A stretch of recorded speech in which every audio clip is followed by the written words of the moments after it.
அன்பின் ஜெப பங்காளர்களுக்கு நண்பர் சுவிசேஷ ஜெபக்குழுவின் சார்பாக என் அன்பின் வாழ்த்துதலையும் வணக்கத்தையும் தெரிவித்துக் கொள்கிறேன்.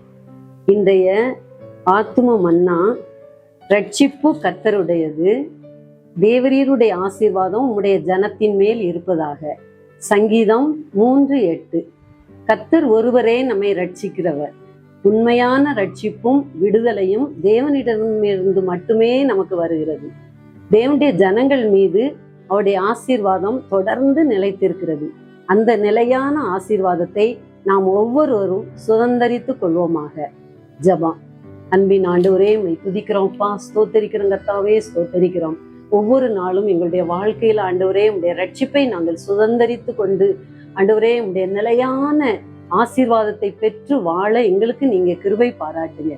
இயேசுவின் மூலம் ஜெபிக்கிறேன் நல்ல பிதாவே, ஆமென்.